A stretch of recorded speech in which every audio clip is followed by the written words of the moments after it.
I was lying on the cold hardwood floor of our living room, staring up at the ceiling while the sharpest pain I had ever felt pulsed through my arm. It was not just pain, it was a white, hot shock that made my stomach churn and my ears ring. My vision blurred at the edges, and for a moment I thought I might pass out. My arm was twisted at an unnatural angle, and I could already see the swelling. Beside me stood my older sister Samantha, gripping the heavy hammer she had just swung at me. Her face was flushed with rage, her chest rising and falling as if she had just finished a sprint. She did not look sorry. She did not look scared. She looked satisfied, the metallic scent of blood mixed with the faint lemon cleaner smell in the room. I could hear the faint ticking of the wall clock between my shallow breaths.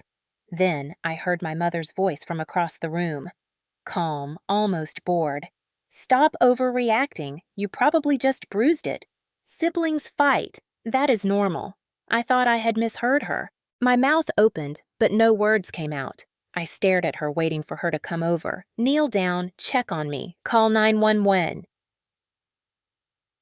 Anything. She just crossed her arms and shook her head like she was tired of the drama. Samantha smirked, the hammer still dangling loosely in her hand, as if she had just done something ordinary like moving a picture frame. The throbbing in my arm made it hard to think, but one thing was clear. This was not a normal sibling fight.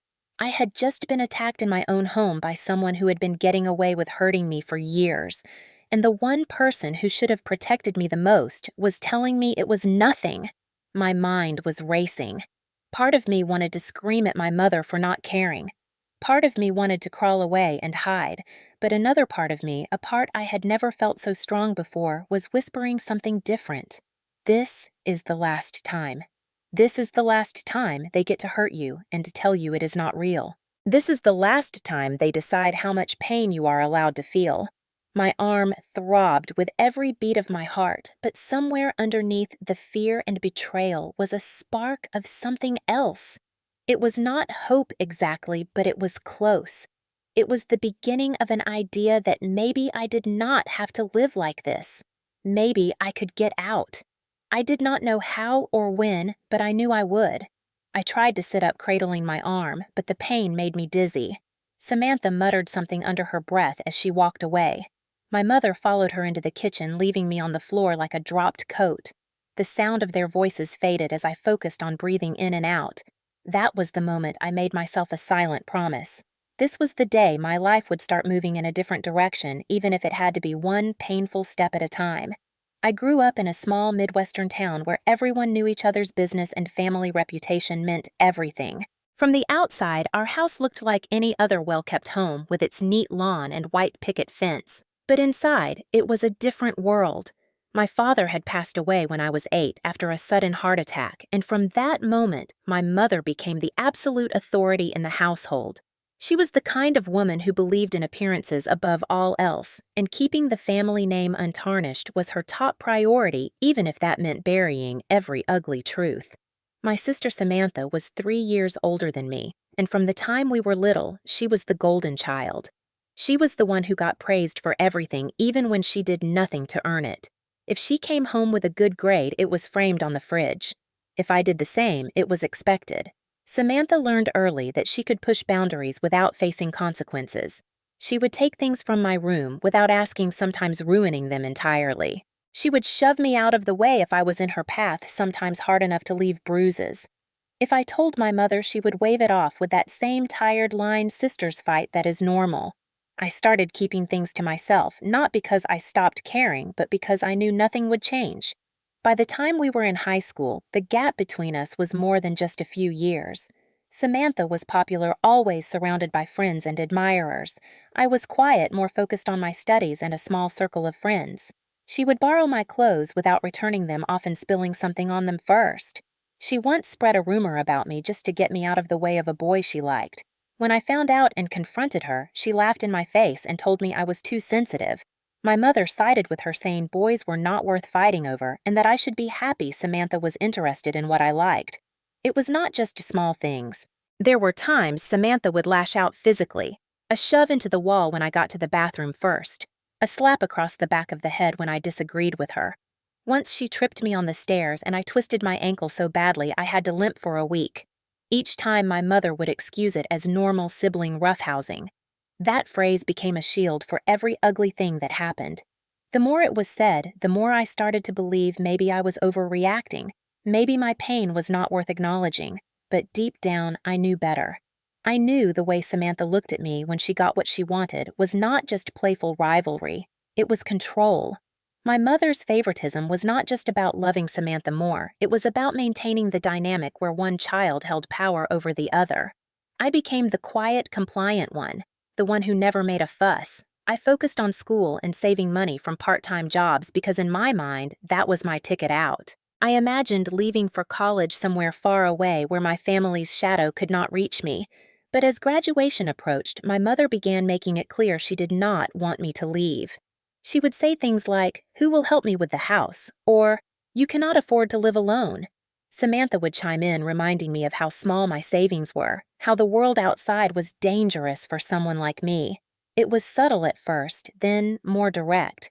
The control tightened. I noticed how often Samantha and my mother would talk about my future, as if I was not in the room making plans for me that I had no say in. They expected me to stay at home work at a local store and continue being the one who filled in the gaps whenever they needed something. It was suffocating, but I kept telling myself I could endure it a little longer until I had enough to leave. What I did not know was that things would come to a breaking point much sooner than I planned. The incident with the hammer was not the first time Samantha crossed a line, but it was the moment I realized there was no line for her.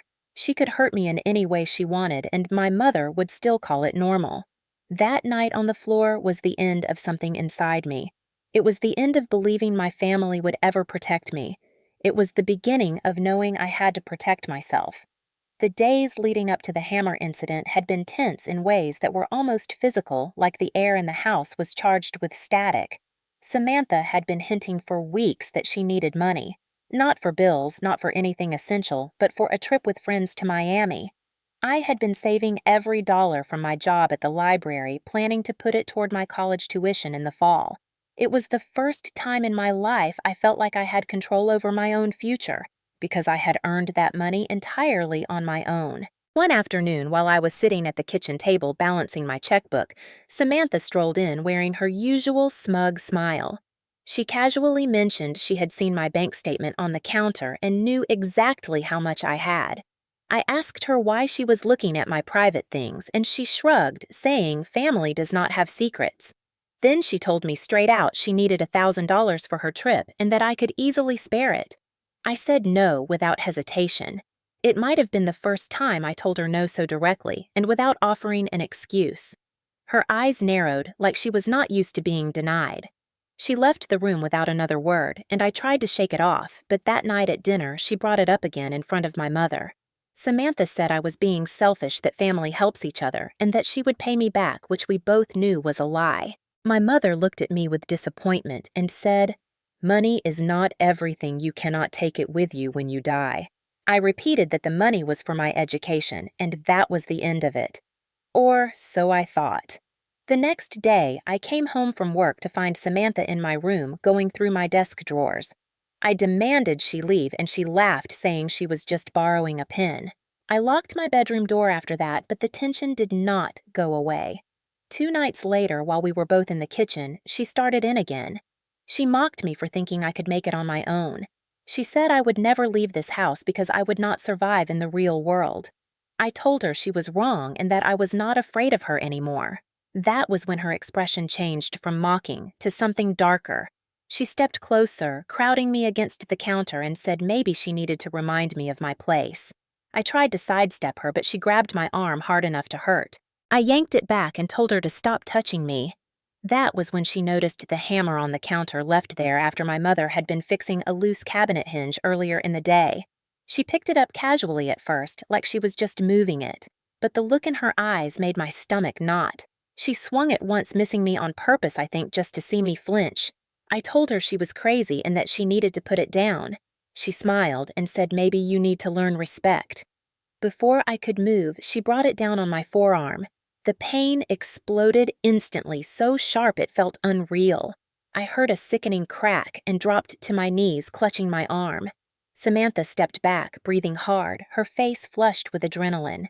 My mother came into the room, then looked at me on the floor and at Samantha with the hammer still in her hand. For a split second, I thought she would finally see the truth. But instead, she sighed and told me to stop overreacting, that I was fine. When I told her I could not move my arm, she said, "If you make a big deal out of this, you will regret it." I realized she was more concerned about what people would think than about my broken bone. That moment stripped away any illusions I had left about my family. They were not just unwilling to protect me, they were willing to let me suffer if it meant keeping their version of peace. I stayed on the floor until the pain made me nauseous and I had to crawl to my room. I lay there the rest of the night, my arm throbbing, unable to sleep, thinking over and over, this is not normal, no matter how many times they say it is. By the time the sun came up, I knew something had to change. I could not keep living in a house where violence was dismissed as a family matter and my safety was negotiable. Something in me had shifted and there was no going back. The next morning, I decided I could not ignore the pain any longer. My arm was swollen and bruised, the skin stretched tight and hot to the touch. Every small movement sent a wave of agony shooting up to my shoulder. I waited until I was sure my mother and Samantha had left the house, then slowly got dressed using only my good hand and walked to the bus stop. The ride to the urgent care clinic felt endless, every bump in the road jarring my arm. When the nurse called my name, I tried to smile, but my voice shook as I explained that I had fallen. She looked at me with that practiced medical gaze that sees past polite lies. She gently helped me out of my coat, and when she saw the shape of my arm, her eyes softened. "Honey, this is not from a fall," she said quietly. I stared at the floor, unable to meet her gaze. The doctor came in moments later, a tall man with a kind but serious face. He examined my arm carefully, then ordered x-rays. When the films came back, he showed me the clean break right through the bone. "This will take weeks to heal," he said, "but that is not my main concern. Are you safe at home?" The question broke something in me. Tears blurred my vision, and before I could stop myself, I told him the truth. I told him about Samantha, how she had been hurting me for years, how my mother always excused it, how last night she had swung a hammer at me. The words poured out as if they had been waiting for someone who would actually listen. The doctor listened without interrupting, then told me he was required by law to report suspected domestic violence. He explained that even though Samantha was my sister, the situation fell under that category because it was ongoing and dangerous. My stomach twisted with fear. I imagined the fury on my mother's face if the police showed up. I imagined Samantha's threats becoming reality. But alongside the fear was something else. A thin thread of relief that someone outside our home finally knew the truth. The nurse fitted my arm with a temporary cast, and the doctor gave me pain medication. He handed me a brochure for a local domestic violence support center and wrote down the number of a social worker who could help me find a safe place to stay.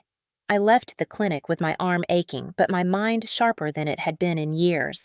On the bus ride home, I stared out the window at the streets I had walked since childhood and realized I could not keep living there.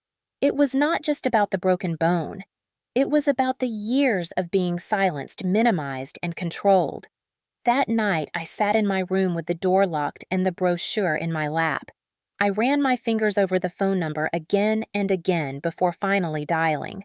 A calm voice answered and introduced herself as Karen from the support center. I told her my name and said I thought I needed help, but I was not sure what to do. She told me that the first step was to make sure I was safe. She asked if I could stay with a friend or relative who was not connected to Samantha or my mother. I thought about it and realized I had one person I could call, a former teacher who had once told me that if I ever needed anything, she was there. As I hung up the phone with Karen, I felt the faintest flicker of something I had not felt in a long time. It was not hope exactly, not yet, but it was the possibility of hope, and I knew I had to hold on to it because it might be the only thing that could get me out. The following day, I moved quietly through the house, avoiding Samantha and my mother as much as possible. My arm throbbed in its cast, and the pain medication made me drowsy, but I stayed alert because I knew I had to start preparing. That evening, when they were distracted in the living room, I went to my room and began gathering my most important things. I took my documents, birth certificate, social security card, and bank information and placed them in a folder that I slid into the bottom of my backpack. I packed a few changes of clothes, toiletries, and my laptop. I also made sure to take my phone charger because I knew losing contact could leave me isolated again. I began taking photos of my injury from different angles using the timestamp feature on my phone. I photographed the kitchen where the hammer had been lying and the marks on the floor where I had fallen. I scrolled through my text messages, saving any that showed Samantha's aggression or my mother's dismissive responses. I even began recording snippets of conversations when I could, letting my phone run in my pocket. Every click of the record button felt like I was building a wall between myself and their control. That night, I called Ms. Thompson, my former English teacher, and told her what had happened. She was silent for a long moment before saying she had always suspected things at home were not right. She offered me her guest room immediately and told me she would help me get to school and work until I found my own place. The next step was finding a way to leave without causing a confrontation that could escalate. I arranged with Ms. Thompson to pick me up the next afternoon while my mother and Samantha were both at work. That morning, I went to the Domestic Violence Support Center and met Karen in person. She gave me a prepaid phone in case my family tried to cut off my cell service and handed me a small notebook where I could write down everything that had happened, including dates and details. This would be useful if I needed a restraining order later. I also signed up for a support group that met weekly. Being in that office surrounded by people who believed me and saw my pain as real was disorienting. I had spent my whole life in a place where my pain was minimized, so hearing phrases like, "You are not overreacting and you deserve to feel safe," felt strange but also grounding. On the day I left, my heart pounded the entire time I packed my bag. I kept my movements quiet, listening for any sign that someone might come home early. When Miss Thompson's car pulled up outside, I slipped out the back door and hurried to the driveway, my backpack heavy with everything I owned that mattered. Sitting in the passenger seat as we drove away, I kept looking over my shoulder, expecting to see Samantha storming after me or my mother yelling from the porch. But the street stayed empty, and soon we were on the highway. At Ms. Thompson's house, I felt a rush of relief as she showed me the small guest room with a twin bed and a desk by the window. It was not much, but it was mine. That night, I slept more soundly than I had in years. In the morning, I woke up to the smell of coffee and the sound of birds outside the window instead of slamming doors and raised voices. For the first time, I realized I could imagine a life without walking on eggshells every day. It would not be easy and it would not happen overnight, but the first step was done. I had gotten out, and now it was time to figure out how to never go back. It was 2 months after I left when I received an invitation to a family dinner. At first, I ignored it, thinking it was another attempt by my mother to lure me back, but then Miss Thompson pointed out that it might be an opportunity to set the record straight in front of people who had only heard Samantha and my mother's version. The dinner was to be at my aunt's house, a place big enough to hold the extended family. I arrived early with my folder of evidence tucked discreetly into my bag. I felt the tension in my shoulders rise as soon as I saw Samantha's car in the driveway. Inside, the dining room was buzzing with conversation and clinking cutlery. My mother greeted me with a stiff smile and a quick once-over as if to assess whether leaving had made me weaker or stronger. Samantha was across the room laughing with a cluster of cousins, her voice carrying just enough to let me hear the mocking tone when she said my name. As the evening went on, I stayed quiet, letting others talk, but I watched Samantha's every move. She seemed to be enjoying herself too much. Then, as dessert was being served, she decided to put on a show. She stood and began recounting the story of my leaving home, painting herself as the concerned sister who had tried to help me but who had been cruelly accused of things she would never do. She even mimed swinging a hammer like it was some sort of joke. Laughter rippled around the table, but it was uneasy laughter. That was my cue. I stood slowly and said I had something to add to her story. I walked to the head of the table and set my folder down. I began with the photos of my broken arm taken the night of the incident. Gasps echoed through the room as I passed them around. I then played a short audio clip on my phone of Samantha mocking me after the injury and my mother telling me to stop overreacting. My mother's face turned pale and Samantha's smirk faltered. I told them how the hammer had not been a joke, but an act of violence, how it was not the first time, and how it had been excused every single time. I watched as some relatives shifted uncomfortably while others stared at Samantha in open disbelief. My aunt tried to interrupt, saying we should not air dirty laundry in public, but I kept going.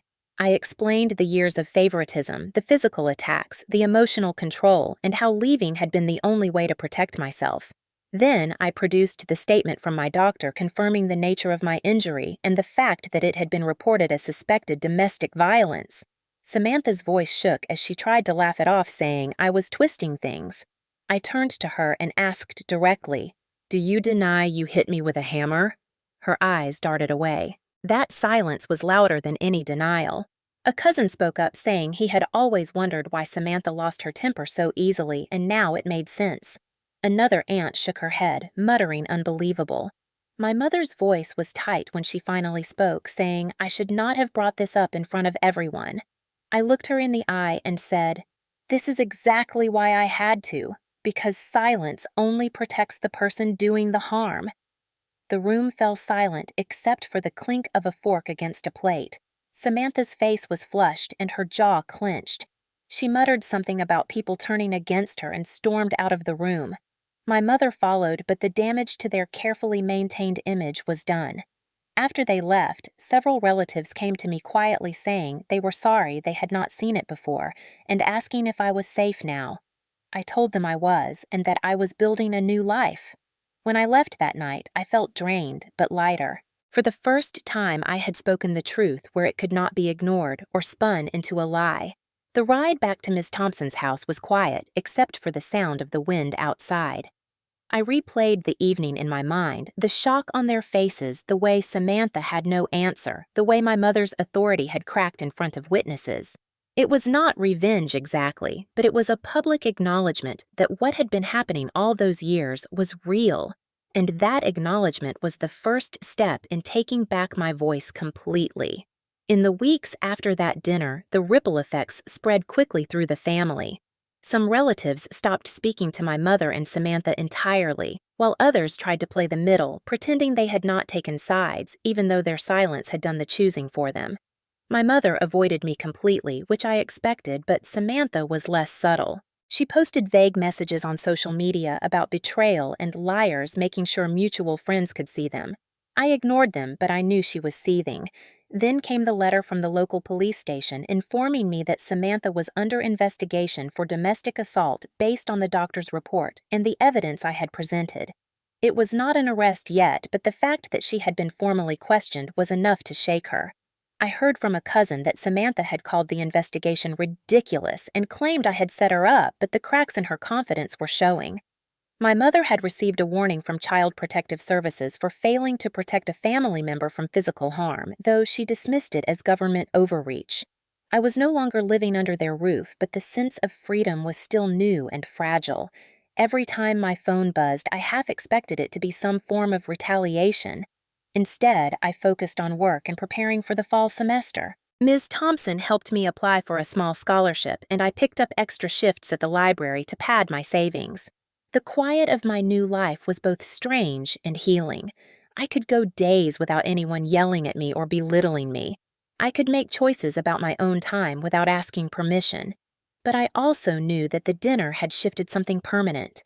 The image of Samantha as the untouchable golden child had been tarnished in the eyes of the family, and that would not fade quickly. When the detective handling my case called to ask a few follow-up questions, I answered honestly and without hesitation. I was not out for blood, but I wanted the truth on record. He told me it might take time for anything to move forward because cases like this were often hard to prove without independent witnesses, but he assured me my evidence was strong. Knowing that gave me a kind of quiet confidence I had never felt before. Samantha's calls and texts eventually stopped when it became clear I would not respond. My mother sent one short message around my birthday saying she hoped I was doing well, but I did not reply. It was not bitterness that kept me silent, it was self-preservation. I was beginning to see that peace sometimes meant closing doors completely. And as I sat one evening in the small guest room that had become my sanctuary, looking out at the late summer sunset, I realized that the life I was building was mine alone. That thought was worth more than any apology they might ever offer. Starting college that fall felt like stepping into a completely different world, one where no one knew the history I carried or the small town gossip that had defined me for years. I threw myself into my classes determined to excel, not just for the sake of grades, but to prove to myself that I could succeed without the weight of my family's control on my shoulders. I majored in psychology partly because I wanted to understand the patterns of abuse I had lived through, and partly because I knew there were others who felt trapped in situations like mine. Balancing classes and my part-time job at the library was exhausting, but it was the kind of exhaustion that came from building something worthwhile.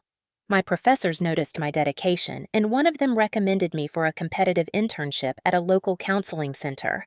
Working there opened my eyes to the quiet strength of survivors. I listened to people tell their stories of breaking free from toxic families and relationships, and in every story I heard echoes of my own. Over time, I began to share parts of my story too and saw how it helped others realize they were not alone. That work lit a fire in me. I decided I wanted to become a licensed counselor specializing in helping victims of domestic abuse and family violence. The path was long, but each semester I felt myself moving closer to that goal. Financially, I had to be careful, but scholarships and grants combined with my own income kept me afloat.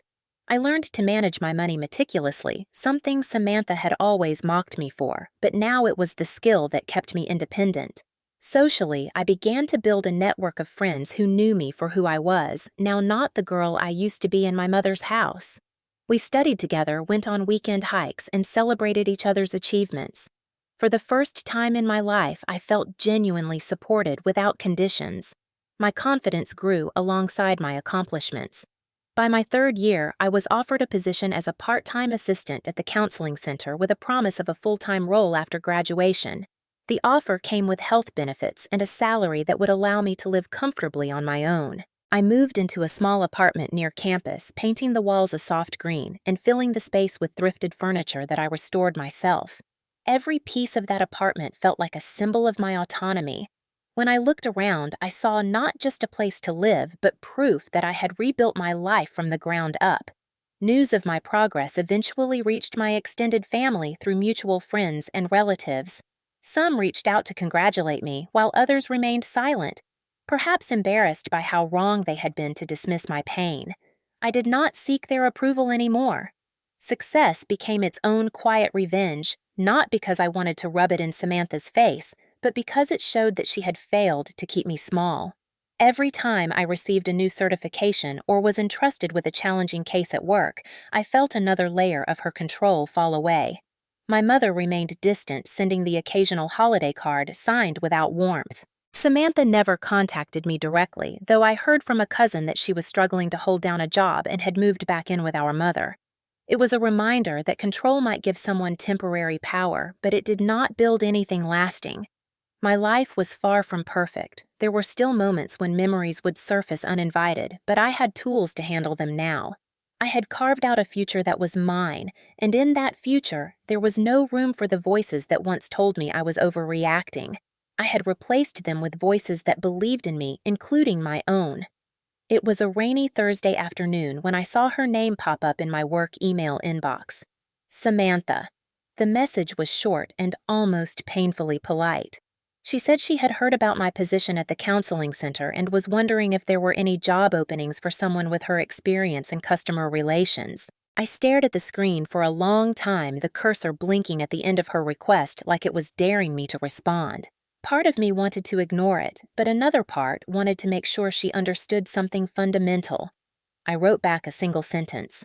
This workplace is a safe space, and you are not welcome here. I signed my name and hit send without rereading it. For a while, I sat there feeling the strange mix of adrenaline and calm that comes from finally speaking without fear. A few hours later, my phone buzzed with a text from an unknown number. It was Samantha again.